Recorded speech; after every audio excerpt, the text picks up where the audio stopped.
Hello guys, કેમ છો? I hope સરસ હશો. તો લાસ્ટ વિડીયોમાં જોયું તે પ્રમાણે અમે આવ્યા છે તિથલ બીચ પર.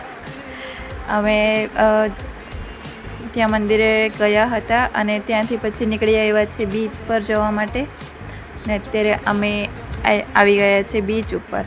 ને અહીંયા આ જો ઊંટ છે, આ જાણે કે પહેલી વાર જોયું હોય. અને અત્યારે અમે ફરતા છે અહીંયા. અને આજે અમે સાંજના ટાઈમે જેવા આવેલા હતા એટલે એટલો તાપ નથી. તાપ તો છે પણ એટલો બધો નથી લાગતો આજે. અને મારા હસબન્ડ કોણ જાણે અહીંયા શું વણિયા કરતા છે. આ જો સીપલા આ વણિયા કરતા છે. જીમમાં જઈએ ત્યાંથી ટામેટા વણી લાવે ને અહીંયાથી આ વણતા છે. અને બીચ પર થોડી વાર રોકાયા, થોડુંક એન્જોય કર્યું, ફોટા ક્લિક કર્યા, વિડીયોઝ શૂટ કર્યા. અને એના પછી અમારે ઘરે પણ જવાનું છે એટલે અહીંયા વધારે ટાઈમ નથી રોકાયા અમે.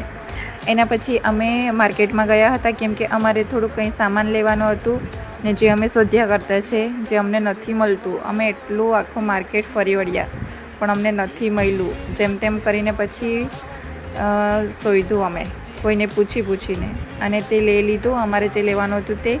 અને અત્યારે અમે નીકળી પડ્યા છે ઘરે જવા માટે. પણ એના પહેલાં વિચાર કર્યું કે થોડુંક ડીમાર્ટમાં પણ જઈ આવીએ શોપિંગ કરવા માટે. કંઈ લેવાનું નથી. વિચાર તો એ જ કરીને જવાય કે કંઈ લેવાનું નથી પણ ત્યાં જઈને કોણ જાણે શું થઈ જાય, બહુ બધું સામાન લેવાઈ જાય. અને અત્યારે અમે છે ડીમાર્ટમાં. આ જોવું છે ડીમાર્ટમાં કંઈ લેવું તો નથી પણ આવ્યા છે અમે. પણ આવ્યા હોય ને કંઈ ના લેવાય એવું તો બને નહીં. તો શું લીધું છે એ હું તમને નેક્સ્ટ વિડીયોમાં